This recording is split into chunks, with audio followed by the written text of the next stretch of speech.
Today we will study forms of business. Okay तो forms of business बहुत सारे हैं.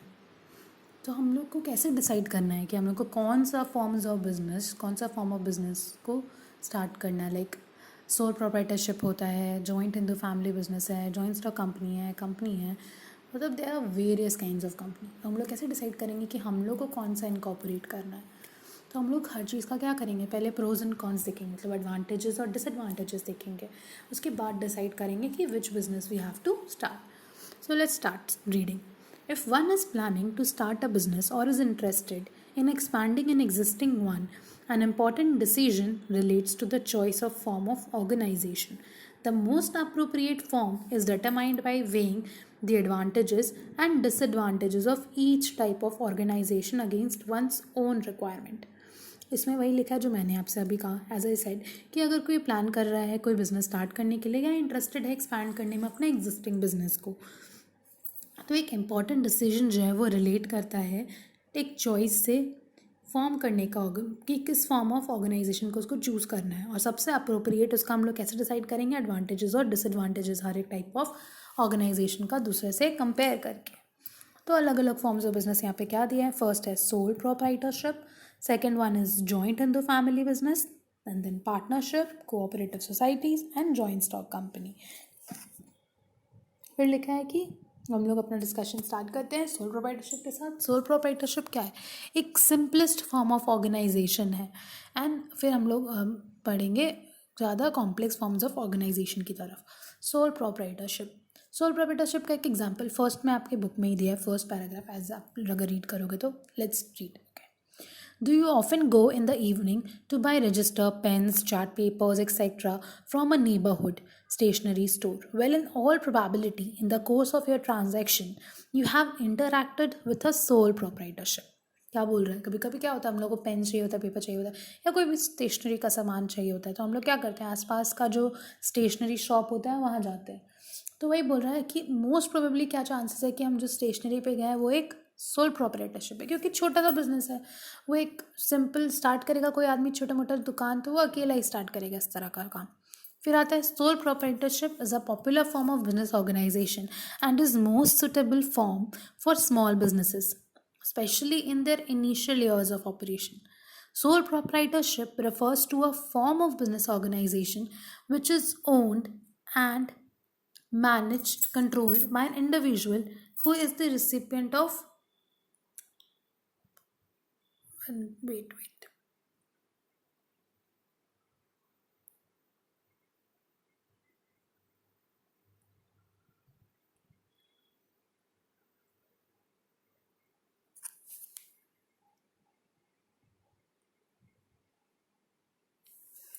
सी मैं कहाँ रीड करते हैं हम लोग साथ में. Sorry for the inconvenience. Let's start again. तो हम लोग फिर से रीड करते हैं. Okay. Sole proprietorship is a popular form of organization and is the most suitable business organization and is the most suitable form of small business, especially in the initial years of operation. Sole proprietor refers to a form of business organization which is owned, managed, and controlled by an individual who is the recipient of all profits and bearer of all risk. This is evident from the term itself. The word sole implies only, and the proprietor refers to the owner. Hence, a sole proprietor is the one who is the only owner of the business. तो इसमें क्या बोल रहा है, sole proprietor सबसे popular form of business organisation है, सबसे suitable है छोटे बिजनेसेस के लिए, और स्पेशली जो हम लोग इनिशियली स्टार्ट कर रहे हैं अपना ऑपरेशन. सोल प्रोप्राइटर एक फॉर्म ऑफ बिजनेस ऑर्गेनाइजेशन है जिसको ओन्ड भी खुद करा जाता है, मैनेज भी और कंट्रोल भी एक इंडिविजुअल खुद ही करता है, और यहाँ तक कि सारा प्रॉफिट्स और रिस्क भी खुद बियर करता है. और ये वर्ड एविडेंट है उसके खुद के मीनिंग से. सोल का मतलब क्या होता है, ओनली, और प्रोप्राइटर का मतलब ओनर. तो ओनली ओनर है वो, इसलिए सारा प्रॉफिट उसी का, सारा रिस्क उसी का, खुद को उसको चलाना है, वो बिजनेस मैनेज करना है, सब कुछ उसको खुद ही करना है. उसके बाद हम लोग आगे बढ़ते हैं. This form of organisation is particularly common in the personalise services. तो क्या बोल रहे हैं, पर्सनलाइज सर्विसेज जैसे हेयर सलून्स होता है, ब्यूटी पार्लर्स होता है, और छोटे छोटे एक्टिविटीज़ होता है लोकेलिटी में, जो रिटेल शॉप्स होते हैं, वो सब एक सा एग्जाम्पल है एक. फॉर एग्जाम्पल यहाँ पे आगे बढ़ते हैं हम लोग.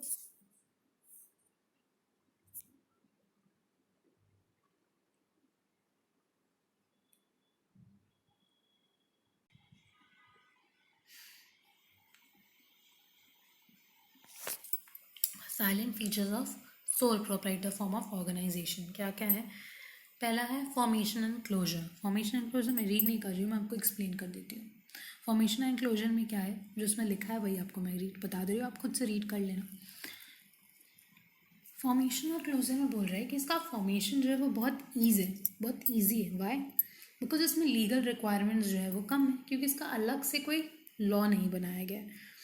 इसलिए इसको हम लोग स्टार्ट कर सकते हैं बहुत इजीली, थोड़ा बहुत पेपर वर्क के साथ, और एक कभी लाइसेंस का ज़रूरत पड़ता है तो लाइसेंस लेकर के।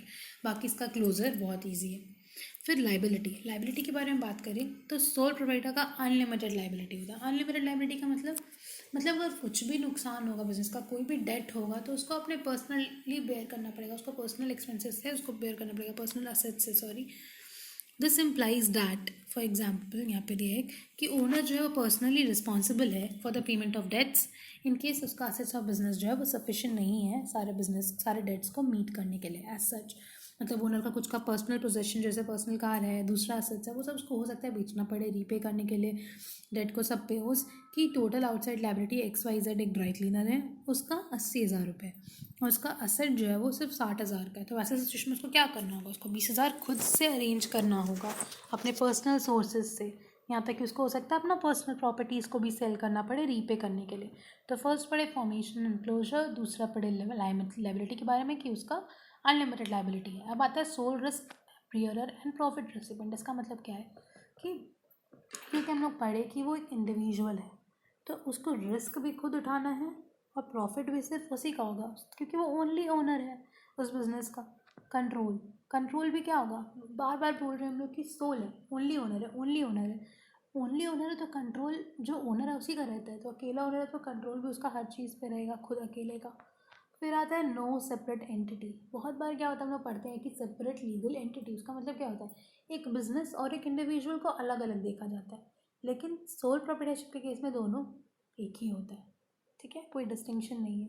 इसलिए कंपनी का अगर बिजनेस का उसका कोई भी चीज़ होगा तो उसके लिए सोल प्रोप्राइटर ही रिस्पॉन्सिबल होगा। अब लैक ऑफ बिजनेस कंटिन्यूटी, अब बोलोगे बिजनेस कंटिन्यूटी में क्यों लैक है, क्यों दिक्कत हो सकता है, क्यों लंबा नहीं चलेगा। चल सकता है लंबा, बट इन केस क्योंकि वो सोल ओनर है, उसको कुछ हो गया, चाहे उसके कोई हेल्थ इशू हो गया, चाहे मेंटल इश्यूज हो गया, बैंकरप्सी हो गया, कोई भी दूसरा इशू हो गया, तो उसकी वजह से हो सकता है कि उसका बिजनेस जो है बंद हो जाए। तो हम लोग फीचर्स में क्या क्या पढ़े एक बार रिवाइज करते हैं। फर्स्ट पढ़े formation and closure, second liability which is unlimited, then sole risk bearer and profit recipient, and then control. After that, no separate legal entity, and the last one is lack of business continuity. Now let's study about the merits. Merits are the advantages. तो क्या advantages है इसका, एक sole proprietor चलाने का क्या advantage है? Let's see. The first advantage is quick decision making. How? Quick decision making कैसे होगा, देखो यहाँ पे क्या लिखा है। A sole proprietor enjoys considerable degree in freedom in making business decision. Further, the decision making is prompt because there is no need to consult others. This may lead to timely capitalization of market opportunity as and when they arise. तो बोल रहे हैं कि एक sole proprietor जो है वो एक उसका क्या बोले, उसके पास पूरा फ्रीडम होता है, अकेला है ओनर है तो उसका फ्रीडम है, वो जो डिसीजन लेना है ले। तो वैसे केस में क्या होता है कि उसका डिसीजन होता है वो प्रॉम्प्ट होता है, उसको दूसरों को कंसल्ट नहीं करना पड़ता है, और इसकी वजह से उसका मार्केट अपॉर्चुनिटी को वो टाइमली कैपिटलाइज कर सकता है, मतलब फ़ायदा उठा सकता है मार्केट अपॉर्चुनिटीज़ का। सेकंड आता है कॉन्फिडेंशियलिटी ऑफ इन्फॉर्मेशन। फिर वही रीड करने की ज़रूरत ही नहीं है, साफ पता चल रहा है। कॉन्फिडेंशियलिटी कैसे है, एक तो वो सिंगल ओनर है, उसको किसी से अपना इन्फॉर्मेशन शेयर नहीं करना है। दूसरा, उसको कोई फॉर्मेलिटीज़ ही नहीं है लीगल वैसा कि उसको हर जगह वो डॉक्यूमेंट्स वगैरह पब्लिश करना हो। तो वैसे केस में अपना डॉक्यूमेंट्स को वो सीक्रेट रख सकता, मतलब अपना जो इन्फॉर्मेशन है उसको वो बिजनेस ऑपरेशन का उसको वो अपने पास रख सकता है, सीक्रेट रख सकता है। फिर आता है डायरेक्ट इंसेंटिव। फिर वही चीज़ कि वो अकेला है तो उसका प्रॉफिट भी क्या होगा, सारा उसी का होगा। देन आता है सेंस ऑफ अकॉम्प्लिशमेंट कैसे, एक आदमी अगर सेल्फ एम्प्लॉयड होता है ना तो उसको सेल्फ सेटिस्फैक्शन रहता है। क्यों?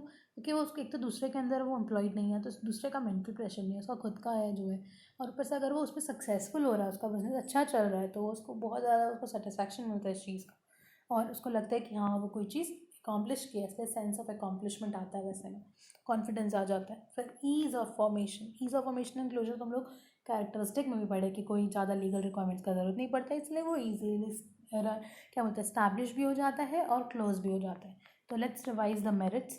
तो the first merit was quick decision making, फिर confidentiality of information, then direct incentive, sense of accomplishment, ease of formation. अब आता है लिमिटेशंस. लिमिटेशंस के बारे में जैसे इसका कुछ मेरिट्स है तो इसका लिमिटेशंस भी है. First limitation is limited resources. अब आप लोग बोलोगे लिमिटेड रिसोर्सेज कैसे? देखो, एक है तो एक इंडिविजुअल अगर वो सिंपल छोटा सा बिजनेस स्टार्ट कर रहा है तो उसके पास जो भी थोड़ा बहुत सेविंग्स होगा, जो बोरोइंग्स होगा, वो उसी से स्टार्ट करेगा. तो ज़रूरी नहीं है जिसके पास बहुत ज़्यादा सेविंग्स होगा. एक नॉर्मल आदमी जो सोल प्रोप्राइटरशिप चार्ज करना चाह रहा है तो ऑफकोर्स हम लोग समझ सकते हैं कि वो बहुत ज़्यादा फाइनेंशियली स्टेबल नहीं होगा. तो जितना है उसके पास उससे ज़्यादा से वो रिसोर्सेज बहुत ज़्यादा खरीद नहीं सकता है. कभी कभी बैंक्स वगैरह से भी लोन लेने में प्रॉब्लम होता है. तो इस वजह से उसका बिजनेस क्या होता है, वो ग्रो नहीं कर पाता, एक्सपांड नहीं कर पाता, इसलिए रिसोर्सेज लिमिटेड है उसके पास. फिर second one is limited life of business. इसके बारे में हम लोग कैरेक्टरिस्टिक में ही पढ़े थे कि अगर उसको कुछ हो गया, कोई अकेला ओनर है, उसको कुछ हो गया, चाहे मेंटली, फिजिकली, डेथ हो गया, इंसेनिटी हो गया, तो उसका बिजनेस को कौन संभालेगा? अगर साथ में कोई नहीं है, कोई देखने वाला, तो उसका बिजनेस क्या हो जाएगा, डिसकंटिन्यू हो जाएगा.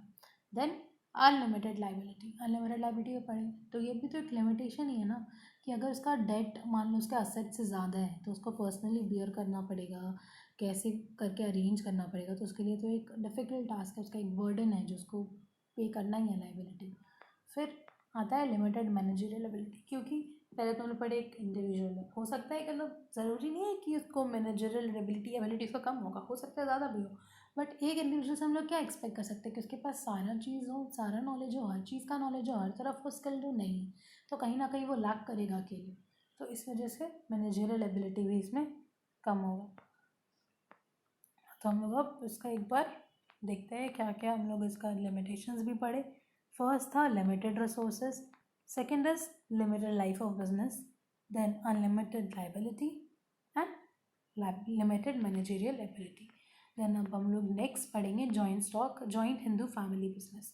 जॉइंट हिंदू फैमिली बिजनेस हम लोग नेक्स्ट वीडियो में पढ़ेंगे. Thank you for watching.